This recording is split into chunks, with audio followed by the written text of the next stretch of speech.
അങ്ങനെ എക്സ് മുസ്ലിം തീവ്രവാദികളുടെ കൂട്ടത്തിലേക്ക് പുതിയൊരു ഇൻ്റർവ്യൂ വന്നിരിക്കുകയാണ്. ഫയാസ് പ്രേംജി. സൗത്ത് മുംബൈയിൽ മുസ്ലിങ്ങളോടുള്ള ദേഷ്യം കാരണം മുഹറം ഘോഷയാത്രക്കിടെ ഒരുപാട് ആളുകൾക്ക് വിഷം നിറച്ച മരുന്ന് ഗുളിക സപ്ലൈ ചെയ്തുകൊണ്ടാണ് ബോസ് അദ്ദേഹത്തിൻ്റെ ഭയങ്കരമായിട്ടുള്ളൊരു സാമൂഹ്യ സേവന പ്രവർത്തനം ചെയ്തിട്ടുള്ളത്. അപ്പോൾ എങ്ങനെയാണ് ഈ ഒരു സാഹചര്യത്തിൽ 15,000-ഓളം ആളുകളെയാണ് കൊല്ലാൻ ഉദ്ദേശിച്ചത് എന്നുള്ളതാണ്.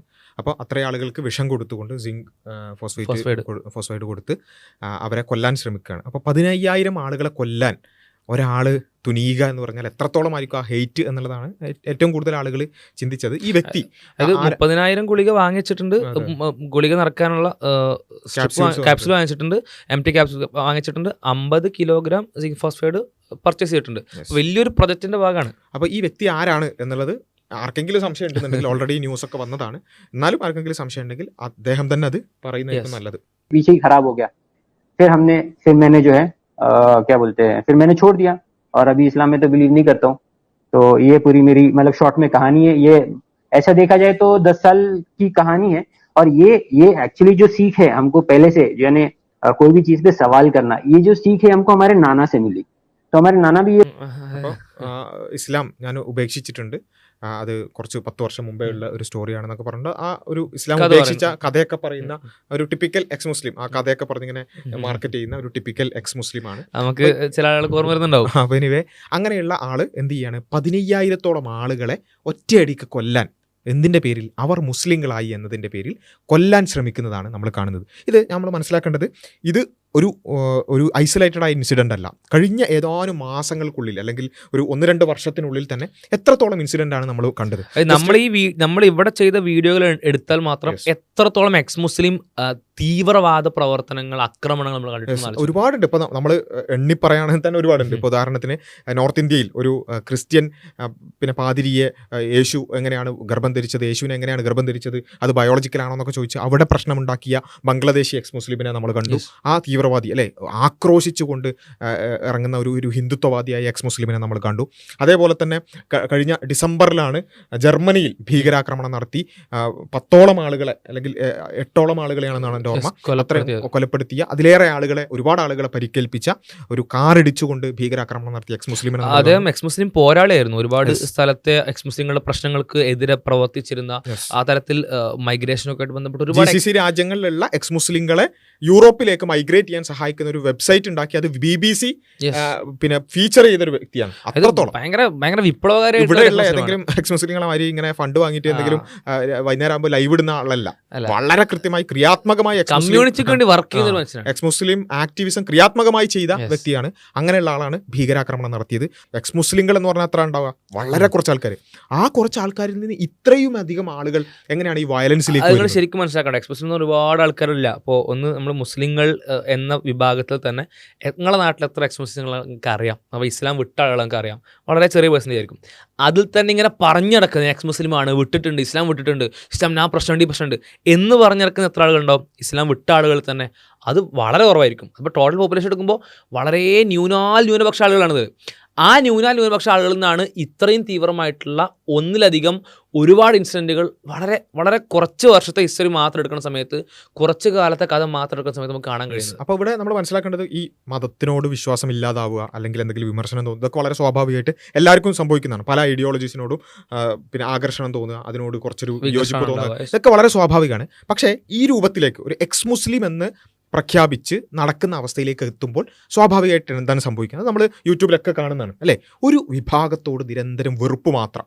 അതായത് അവരുടെ രാവിലെ പല്ല് തേക്കുന്നത് മുതൽ രാത്രി ഉറങ്ങുന്നത് വരെ അവരുടെ ചിന്തയിൽ ഒറ്റ കാര്യമുള്ളൂ, എന്താ, എങ്ങനെ ഈ കമ്മ്യൂണിറ്റിയെ മോശമാക്കാം, എങ്ങനെ ഈ മതത്തെ മോശമാക്കാം, എങ്ങനെ ഈ വിഭാഗത്തെ മോശമാക്കി പോർട്രേ ചെയ്യാം, ഇത് മാത്രം ചിന്തിക്കുന്ന ഒരു വിഭാഗം എന്ന് പറഞ്ഞാൽ അങ്ങനെ ഉണ്ടാവുക.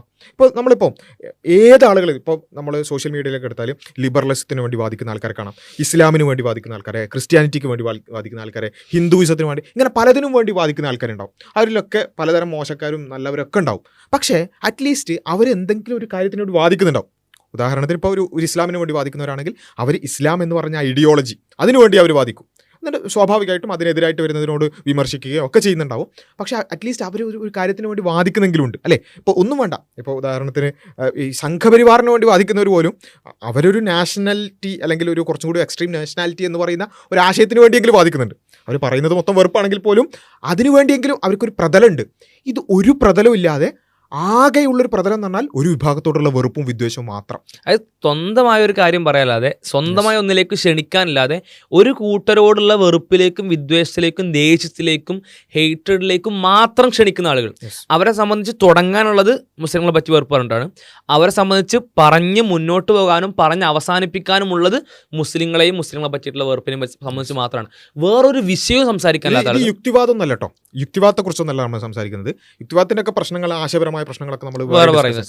എന്തുകൊണ്ടാണ് മുമ്പില്ലാത്ത രൂപത്തിൽ ഇങ്ങനെ ആക്രമണങ്ങൾ ഉണ്ടാകുന്നത്? ഇത് പരിശോധിച്ചാൽ തന്നെ മനസ്സിലാവും. മുമ്പ് ഇപ്പം കുറച്ച് വർഷങ്ങൾക്ക് മുമ്പൊക്കെ യുക്തിവാദി ആയിക്കൊണ്ടായിരുന്നു ഈ പറഞ്ഞ ഇസ്ലാമും ഹിന്ദുയിസും ഒക്കെ വിട്ട ആൾക്കാർ യുക്തിവാദികൾ എന്ന് പറഞ്ഞിട്ടായിരുന്നു വിമർശനം നടത്തിയിരുന്നത്. അപ്പോൾ എന്താണ്, അവർക്ക് അറ്റ്ലീസ്റ്റ് യുക്തിവാദം എന്ന് പറഞ്ഞ ഒരു ആശയമെങ്കിലും പറയാനുണ്ടായിരുന്നു. അതായത് പിന്നെ എന്താ, യുക്തിപരമായി ചിന്തിക്കുക, സ്വതന്ത്ര ചിന്ത, അതിൻ്റെ കുറച്ച് കാര്യങ്ങൾ, ശാസ്ത്ര ചിന്ത എന്നൊക്കെ പറഞ്ഞിട്ട് അതൊന്നും അവരായിട്ട് ബന്ധം ഉണ്ടോ ഇല്ല എന്നുള്ള വിഷയങ്ങൾ. പക്ഷേ അതിൻ്റെ മെറിറ്റ് എന്ത് തന്നെയാണെങ്കിലും അവർ അതിനു വേണ്ടിയെങ്കിലും വാദിക്കുമായിരുന്നു. പക്ഷേ ഇപ്പോഴുള്ള ആൾക്കാരെയോ നിങ്ങൾ നോക്ക്, ഇതിനു വേണ്ടി ഇങ്ങനെ സോഷ്യൽ മീഡിയയിലൂടെ ഈ രൂപത്തിൽ നടക്കുന്ന ആൾക്കാർ, അവർക്ക് ഒന്നും പറയാനില്ല. അത് മാത്രമല്ല, ഇവരെ യുക്തിവാദ വേദികളിൽ സംസാരിക്കാൻ വിളിക്കട്ടോ, സംസാരിക്കാൻ വിളിച്ചാൽ ബാക്കി പലർക്കും പല വിഷയങ്ങളും സംസാരിക്കേണ്ടാവും. ഇവരെ സംബന്ധിച്ച് ഇവരുടെ വിഷയം എന്ന് പറഞ്ഞാൽ എന്താണ്? ഇസ്ലാമിനെ തെറി പറയാ, പ്രവാചകനെ തെറി പറയാ, പടച്ചവനെ കുറ്റം പറയാം, അഥവാ ഇസ്ലാമിനെ പറ്റി മാത്രം പറയാൻ, അതും വെറുപ്പ്, വിദ്വേഷം, ദേഷ്യം, വൃത്തികേടുകൾ, അത് മാത്രം പറയുന്ന ഒരു വിഭാഗം ആളുകൾ. ഇപ്പം നിങ്ങൾ അങ്ങനെ ആരെങ്കിലുമൊക്കെ നിങ്ങൾ കണ്ടിട്ടുണ്ട്, ശ്രദ്ധിച്ചിട്ടുണ്ടെങ്കിൽ അവരുടെ ചാനൽ എടുത്ത് ജസ്റ്റ് സ്ക്രോൾ ചെയ്ത് നോക്കിയാൽ അവർ സമൂഹത്തിന് പ്രൊഡക്റ്റീവായി ഉപകാരമുള്ള ഒരൊറ്റ വിഷയം സംസാരിക്കുന്ന കേട്ടിട്ടുണ്ടോ? സയൻസിനെ പറ്റി പറയുന്ന കേട്ടിട്ടുണ്ടോ? നിങ്ങൾ യുക്തിവാദത്തെ പറ്റി പറയുന്ന കേട്ടിട്ടുണ്ടോ? യുക്തിബോധത്തെ പറ്റി പറയുന്ന കേട്ടിട്ടുണ്ടോ? അവർ ഇസ്ലാമിനെ തെറി പറയാൻ വേണ്ടി പറയുന്ന വിഷയങ്ങളുടെ കൂടെ ചേർത്തുകൊണ്ടല്ലാതെ ഏതെങ്കിലും ഒരു പ്രൊഡക്റ്റീവ് വിഷയങ്ങളെ പറ്റി സംസാരിക്കുന്ന കേട്ടിട്ടുണ്ടോ? ഈ പറഞ്ഞ കാര്യങ്ങളൊക്കെ ഭയങ്കര പ്രൊഡക്റ്റീവാണെന്നല്ലോ പറഞ്ഞു. അതിനൊക്കെ പല നറേഷൻസ് വേറെ നടക്കുന്നുണ്ട്. പ്രൊഡക്റ്റീവായിട്ട് ഒന്ന് അവതരിപ്പിക്കാൻ ശ്രമിക്കുന്ന കണ്ടീഷനിലെങ്കിൽ എന്തെങ്കിലും പറയാറുണ്ടോ? പ്രവാചകൻ്റെ വിവാഹം തുടങ്ങി, പ്രവാചകൻ്റെ എല്ലാ ജീവിതത്തിലെ എല്ലാ സകല കാര്യങ്ങളുടെയും പകുതി മുറിക്കുന്നു, അവർക്ക് ഇഷ്ടപ്പെട്ട രീതി പ്രചരിപ്പിക്കുന്നു, അവതരിപ്പിക്കുന്നു. ഈ ലോകത്ത് അറബിപ്പേരുള്ള സകല മനുഷ്യന്മാരുടെയും വഴിയാലെ പോകുന്നു. അതിലെന്തൊക്കെ പ്രശ്നങ്ങളുണ്ടോ ആ പ്രശ്നങ്ങളൊക്കെ എടുത്തിട്ട് പുറത്തേക്ക് വിടുന്നു. ഒരു സൊസൈറ്റി മൊത്തം പ്രശ്നക്കാരാണെന്ന് പോർട്രേ ചെയ്യാൻ. ഇനി ഇവർ പ്രശ്നക്കാരായിട്ട് എനിക്ക് തോന്നുന്നില്ലെങ്കിൽ പോലും ഇവരുടെ ഉള്ളിലൊക്കെ എന്തൊക്കെയോ പൊട്ടൻഷ്യൽ ജിഹാദി, പൊട്ടൻഷ്യൽ ടെററിസ്റ്റുകൾ ഉണ്ട് എന്ന് പറയാൻ അതിനു വേണ്ടി ഒരുപാട് സംസാരിക്കുന്ന, ഒരുപാട് കണ്ടന്റുകൾ ക്രിയേറ്റ് ചെയ്യുന്ന, വേറൊരു പണിയും അത്തരത്തിൽ ചെയ്യാത്ത ഒരു ടൈപ്പ് ഓഫ് ആളുകൾ. ഈ ആളുകളല്ലേ ഇങ്ങനത്തെ തരത്തിലുള്ള മനുഷ്യന്മാരുണ്ടാക്കിയെടുക്കുന്നത്. ഇത് പേഴ്സണൽ എക്സ്പീരിയൻസ് ഉള്ള പല ആളുകളും എക്സ്മുസ്ലിമായിട്ട് പോകുന്നു കേട്ടോ. എക്സ്മുസ്ലിമിനേക്കാൾ ഇസ്ലാം മതം വിടുന്നതിൽ പല ആളുകളും പേഴ്സണൽ ഇമോഷണൽ റീസൺസ് ആയിരിക്കും. ഇപ്പോൾ ഉപ്പ ചീത്ത പറഞ്ഞു, സ്വാഭാവികമായിട്ട് സംഭവിക്കാവുന്ന കാര്യമാണ്. അതായത് ഉസ്താദ് പിച്ചി, അതൊക്കെ ഭയങ്കര ശരിക്കും ഇമോഷണലി ഭയങ്കര പ്രയാസമാവുന്ന കാര്യമാണ്. ചെറിയ പ്രായത്തിൽ ഒരു കുട്ടിയെ മദ്രസയിൽ പോയി ഉസ്താദ് ഖുർആൻ ഓതിയപ്പോൾ തെറ്റിയപ്പോൾ പിച്ചി, ശരിയാണ്, കുട്ടിയോട് അങ്ങനെ ചെയ്യാൻ പാടില്ല. അതേപോലെ നുള്ളി, ചീത്ത പറഞ്ഞു, ദേഷ്യപ്പെട്ടു, വീട്ടിൽ നിന്ന് അടി കിട്ടി, അങ്ങനെ സ്വാഭാവികമായിട്ട് പേഴ്സണൽ ലൈഫിൽ ട്രോമാറ്റൈസിങ് ആകുന്ന, ഭയങ്കര പ്രയാസമാകുന്ന ഒരുപാട് എക്സ്പീരിയൻസ് പല ആളുകളുണ്ടാവും. അപ്പോൾ ഇങ്ങനത്തെ ഉമ്മനോടോ ഉപ്പനോടോ ഉസ്താദിനോടോ അല്ലെങ്കിൽ വീട്ടുകാരോടോ ഇനി ഇതിനേക്കാൾ ഇപ്പോൾ പറഞ്ഞ എക്സാമ്പിളിനേക്കാൾ മോശമായിട്ട് എക്സ്പീരിയൻസ് ഒരിക്കലും മനുഷ്യൻ്റെ ഭാഗത്തുണ്ടാകാൻ പാടില്ലാത്ത എക്സ്പീരിയൻസ് വീട്ടിൽ നിന്നോ മതത്തിൻ്റെ പേരിൽ നടക്കുന്ന ആളുകളുടെ നിന്നൊക്കെ ചിലപ്പോൾ ഉണ്ടായിട്ടുണ്ടാവും. മനുഷ്യന്മാരാണല്ലോ, മനുഷ്യന്മാരാണെന്ന അർത്ഥം ആ ബാഡ് എക്സ്പീരിയൻസുകൾ കൊടുക്കുന്ന ആളുകൾക്ക് അത് കൊടുക്കാം എന്നല്ല. മനുഷ്യന്മാരാണ്, തെറ്റുകൾ പറ്റും, തീവ്രമായിട്ടുള്ള തെറ്റുകൾ പറ്റും. ആ തെറ്റുകൾ ചെയ്ത ആളുകൾ തെറ്റുകാർ തന്നെയാണ്. തെറ്റുകാരായിട്ടുള്ള ആളുകളുടെ തെറ്റായിട്ടുള്ള എന്തെങ്കിലും പ്രവർത്തനമൊക്കെ കണ്ടിരിക്കുക മതം വിടുന്നുണ്ടാകാം. ഇവർക്കുള്ള ദേഷ്യം എന്ന് പറഞ്ഞാൽ 1, 2, 3 ആൾക്കാർ തരും കേട്ടോ. അവർക്ക് മനസ്സിൽ എന്തൊക്കെയോ ഒരു ജനറലൈസിങ് മൈൻഡ് ഉണ്ടാവും. 1, 2, 3 ആൾക്കാരെ പറ്റി കേട്ടു, ഒരുപാട് മുസ്ലിങ്ങൾ ഇങ്ങനെയൊന്നും തോന്നലുണ്ടാവും. ഈ തോന്നലങ്ങ് തീവ്രമായ ദേഷ്യമായിട്ട് കൺവേർട്ട് ചെയ്യാണ് ഇങ്ങനത്തെ വൃത്തികെട്ട മനുഷ്യന്മാരുടെ കണ്ടന്റ് കേൾക്കുമ്പോൾ. അവരുടെ കണ്ടന്റ് അങ്ങ് കേട്ട് അവർ പ്ലേസ് ചെയ്യുന്ന, അവർ പ്ലാൻ ചെയ്യുന്ന, അവരുടെ സ്ക്രിപ്റ്റിലേക്ക് ആഡ് ചെയ്യുന്ന ചില പുറത്തുള്ള ആളുകളുടെ എക്സ്പീരിയൻസുകൾ, കോളുകൾ, അങ്ങനത്തെ കാര്യങ്ങളൊക്കെ വെച്ചുകൊണ്ട് നമ്മൾ സമൂഹത്തിലേക്ക് ഇറങ്ങിയാൽ കാണുന്ന സൊസൈറ്റിയല്ല. സമൂഹത്തിലേക്ക് ഇറങ്ങി എത്രയോ മുസ്ലിങ്ങൾ കാണുന്നുണ്ട്, ഇൻട്രാക്ട് ചെയ്യുന്നുണ്ട്. ഈ നാട്ടിലെ 3-4 കോടി ആളുകൾ, കേരളത്തെ മാത്രം പറഞ്ഞാൽ ആ 4 കോടി ആളുകൾ അങ്ങോട്ടും ഇങ്ങോട്ടും ഇൻട്രാക്ട് ചെയ്തിട്ടാണ് ജീവിക്കുന്നത്. ഒരു പ്രശ്നമില്ലാത്ത സൊസൈറ്റിയോടെ കിടക്കുന്നുണ്ട്. ഈ സൊസൈറ്റിയിൽ നിന്ന് മാറി വേറൊരു ഓൺലൈൻ വേൾഡ്, വേറൊരു ഭയങ്കര വിചിത്രമായിട്ട് ഓൺലൈൻ വേൾഡ്. ഈ ഓൺലൈൻ വേൾഡിൽ അവതരിപ്പിക്കുന്ന മൊത്തം തന്നെ മുസ്ലിം വിദ്വേഷമാണ്. കേരളത്തെ പറ്റി മാത്രമല്ല പറയുന്നത്, കേരളത്തെ ഉദാഹരണമായിട്ട് പറഞ്ഞാൽ ലോകത്തെ മൊത്തം എടുക്കാം. ആ വിദ്വേഷത്തിൻ്റെ മനസ്സിൽ എന്ത് ചെയ്യാണ്, ആ വിദ്വേഷത്തിൻ്റെ വേൾഡിൽ എന്ത് ചെയ്യാണ്, ഇയാളുടെ പേഴ്സണൽ എക്സ്പീരിയൻസ് കൂടെയാണ് കണക്ട് ചെയ്യാണ്. അപ്പോൾ ഇയാൾ മനസ്സിലാക്കുകയാണ് ഈ ലോകത്ത് ചെയ്യാൻ പറ്റുന്ന ഏറ്റവും വലിയ കാര്യം എന്താണ്, വിഷഗുളിക കൊടുത്തിട്ടാണെങ്കിൽ ഒരു 15,000 മുസ്ലിങ്ങൾ എന്ത് ചെയ്യുക, കൊല്ലുക. അത്രയും പിന്നെ ശല്യം ഒഴിവായി കിട്ടുമല്ലോ. കാരണം ഇവർ സ്ഥിരം കേൾക്കുന്നതും ചിന്തിക്കുന്നതും എങ്ങനെ ഈ വിഭാഗത്തെ കൊണ്ടുള്ള ഇടങ്ങേറ് ഇല്ലാതാക്കാന്നുള്ളത് മാത്രമാണ്. അപ്പൊ കൊന്നിട്ടാണെങ്കിൽ കൊന്നിട്ട്, തല്ലിയിട്ടാണെങ്കിൽ തല്ലിയിട്ട് എന്നുള്ളതാണ്. ഇതന്നെയാണ് ഈ പൊതുവായിട്ട്. ഇപ്പൊ മാത്രമല്ല, ഇത് ഇങ്ങനെ ഒരു വിഭാഗത്തോടുള്ള വെറുപ്പും വിദ്വേഷം കാരണം അവരെ കൊല്ലുക, തല്ലുക പോലുള്ള കാര്യങ്ങൾ. മറുഭാഗത്ത് നമ്മൾ കാണുന്നത് ഇവരുടെ ആവശ്യങ്ങൾ. ഇപ്പം ജർമ്മനിയിലുള്ള ഭീകരാക്രമണം നടത്തിയ എക്സ് മുസ്ലിം ഭീകരവാദി ചെയ്തതെന്ന് വെച്ചാൽ, ജർമ്മനി ഈ എക്സ് മുസ്ലിങ്ങളെ പരിഗണിക്കുന്നില്ല. ഈ സൗദിയിൽ നിന്നൊക്കെ വരുന്ന എക്സ് മുസ്ലിങ്ങളുടെ പൗരത്വം അങ്ങനെയുള്ള വിഷയങ്ങളിലൊക്കെ ജർമ്മനി അത് പരിഗണിക്കുന്നില്ല എന്ന് പറഞ്ഞിട്ട് ആ സർക്കാരിനോടുള്ള പിന്നെ ആ ഒരു വൈരാഗ്യം അതെന്ത് ചെയ്യാണ് സാധാരണക്കാരായ ആൾക്കാരിലേക്ക് എങ്ങനെയെങ്കിലുമൊക്കെ ഇത് ഈ ഫ്രസ്ട്രേഷൻ തീർക്കുക. കാരണം ഇവരുടെ ഈ എക്കോ ചേംബർ എന്ന് പറഞ്ഞാൽ ഫ്രസ്ട്രേഷൻ ഇങ്ങനെ മൂത്തിങ്ങനെ അതുകൊണ്ട് ഇങ്ങനെ ഉരുകി ഒലിക്കുന്നൊരു ലോകമാണ് ഇവരുടേത്. ഇവർ സ്ഥിരം ഇതല്ലേ ചിന്തിക്കുന്നുള്ളൂ, വേറെ ഒന്നും ചിന്തിക്കാനില്ലല്ലോ. സ്വന്തമായി ഒരു ആശയം ഉണ്ടെങ്കിലല്ല അതിനെക്കുറിച്ച് എന്തെങ്കിലും ചിന്തിക്കാൻ പറ്റുക. അതിൻ്റെ പ്രചാരണം, അതിൻ്റെ പരിപാടികൾ ഒന്നുമില്ല. മുസ്ലിങ്ങളെക്കുറിച്ച് മാത്രമാണ് ചിന്ത. അപ്പോൾ ആ രൂപത്തിൽ ഫ്രസ്ട്രേറ്റഡ് ആയ ഒരു വിഭാഗമായി ഇവർ മാറുമ്പോൾ അതിങ്ങനെ എപ്പോൾ വേണമെങ്കിലും പൊട്ടിത്തെറിക്കാൻ പറ്റുന്ന രൂപത്തിലേക്ക് മാറുകയാണ്. ഇതിൻ്റെ അർത്ഥം ഈ എക്സ് മുസ്ലിങ്ങളായിട്ടുള്ള എല്ലാവരും ഭീകരവാദികളാണ്, അങ്ങനെയൊന്നുമല്ല. പക്ഷേ ഈ ഒരു അവസ്ഥയിലേക്ക് എത്തുമ്പോൾ അവരെ സമൂഹം വളരെ ഗൗരവത്തോടു കൂടി, അപ്പം ഞാൻ വളരെ ഗൗരവത്തോടു കൂടി ചിന്തിക്കുന്ന വേറൊരു കാര്യം എന്താ വെച്ചാൽ, ഇത് ഇത്രയും വളരെ കുറച്ച് ആൾക്കാരേ ഉള്ളൂ, എന്നിട്ടും ഇപ്പം ഈ 15,000 ആൾക്കാരെ കൊല്ലാൻ ശ്രമിച്ചു. അതേപോലെ തന്നെ കഴിഞ്ഞ ജർമ്മനിയിൽ പിന്നെ ഇത്രയും ആളുകളെ കൊന്നു. എന്നിട്ടും എത്ര എക്സ് മുസ്ലിം ഐഡികൾ ഇവരെ കണ്ടം ചെയ്തിട്ടുണ്ട്. അതൊരു വളരെ പ്രധാനപ്പെട്ട, കാരണം ഇത് അത്ര വ്യാപകമായിട്ടുള്ള ആൾക്കാരൊന്നുമല്ലല്ലോ, വളരെ കുറച്ച് ആൾക്കാരേ ഉള്ളൂ.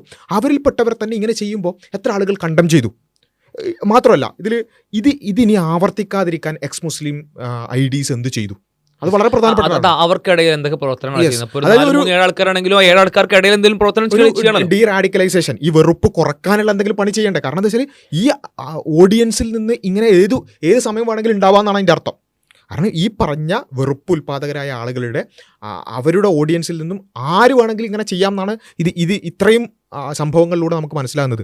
അതില്ലാതിരിക്കാൻ എന്തെങ്കിലുമൊക്കെ ഒരു പ്രവർത്തനം ചെയ്യണ്ടേ. അത് ചെയ്യാതെ നിരന്തരം പിന്നെയും അതിനെ തുടർന്നുകൊണ്ടിരിക്കുക. അതിനെ തുടരാന്ന് പറയുമ്പോൾ ഇവരെന്ത് ചെയ്യാണ്, ഇവരുടെ ആ ഒരു ക്യാമറ തിരിച്ചു വെച്ചിട്ടുള്ള മുസ്ലിങ്ങൾക്കെതിരാണ്.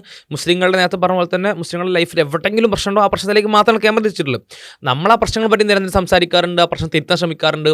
എന്നാൽ ആ പ്രശ്നങ്ങളെപ്പറ്റി തുടർച്ചയായിട്ട് പറയുന്നത് കൊണ്ടുണ്ടാകുന്ന ഇവരുടെ ഈ ചെറിയ ഗ്രൂപ്പിൽ ഉണ്ടാകുന്ന തീവ്രമായ ചിന്താഗതികളും അതുകൊണ്ടുണ്ടാകുന്ന ഭയങ്കരമായിട്ടുള്ള ആക്രമണോത്സുക പ്രവർത്തനങ്ങളും, ഈ പ്രവർത്തനങ്ങൾ കണ്ടെന്ന് നടിക്കാൻ പോലും ഇവർ തയ്യാറല്ല. അതേസമയം എന്ത് ചെയ്യുന്നുണ്ട്, മുസ്ലിങ്ങൾ ഇപ്പോൾ ഈ ലോകത്തുള്ള 150 കോടി മുസ്ലിങ്ങളിൽ ഒരാൾ ചെയ്ത് തെറ്റ് 150 കോടി മുസ്ലിങ്ങളും ഇതിനെ കണ്ടം ചെയ്തിട്ടുണ്ടോ, ഇത് തെറ്റാണെന്ന് പറഞ്ഞിട്ടുണ്ടോ, അപലപിച്ചിട്ടുണ്ടോ എന്ന് ചോദിക്കാൻ അവർ മടിക്കാറില്ല കേട്ടോ. എന്നാൽ ഇവർ 10 ആളിൽ ഒരാൾ ചെയ്യുന്ന കാര്യം ബാക്കി 9 ആൾക്കാരോ അല്ലെങ്കിൽ ബാക്കി 9 ആളിൽ ഒരാളോ എങ്കിലും ഇത് തെറ്റാണെന്ന് പറയുന്നുണ്ടോ? ഇല്ലേനും. മാത്രമല്ല, നമ്മൾ മുസ്ലിം ലോകത്തെടുത്ത് നോക്കുകയാണെങ്കിൽ മുസ്ലിം ലോകത്തെ പ്രധാന പണ്ഡിതന്മാരെല്ലാവരും ഈ തീവ്രവാദങ്ങളെ ഇത് ചെയ്തിട്ടുണ്ട്. അത് കണ്ടം ചെയ്യാൻ മാത്രമല്ല, അതൊന്നും പോരാ. തീവ്രവാദികളെ ഒരു 100 പണ്ഡിതന്മാരെ എതിർത്തു പോരാ, 150 കോടി മുസ്ലിങ്ങൾ എതിർക്കണം. 150 കോടി മുസ്ലിങ്ങളും പറയണം. അതാണ് ഇവരുടെ ഡിമാൻഡ്.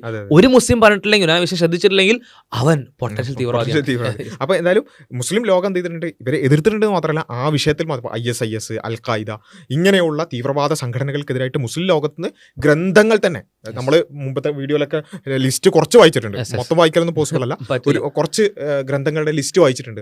അത്രത്തോളം ഗ്രന്ഥങ്ങൾ, ആ ഗ്രന്ഥങ്ങൾ എന്താണ്, ഇത് വിശുദ്ധ ഖുർആനെതിരാണ്, മുഹമ്മദ് നബിയുടെ അധ്യാപനങ്ങൾക്കെതിരാണെന്ന് പറഞ്ഞിട്ട് ഇസ്ലാം വെച്ചിട്ട് അത് പാടില്ല എന്ന് പറയുന്ന ഗ്രന്ഥങ്ങൾ അത് മുസ്ലിങ്ങൾ പ്രചരിപ്പിക്കാൻ ഇങ്ങനെ ഈ മുസ്ലിങ്ങളുടെ ഭാഗത്ത് നിന്ന്, അതായത് കോടിക്കണക്കിന് ആൾക്കാരുടെ ഭാഗത്ത് നിന്ന്, വളരെ ചുരുങ്ങിയ ആൾക്കാരുടെ ഭാഗത്ത് നിന്ന് വരുന്ന ഇത്തരം പോലും വരാത്ത മുസ്ലിം കമ്മ്യൂണിറ്റി ഉണ്ടാവുക.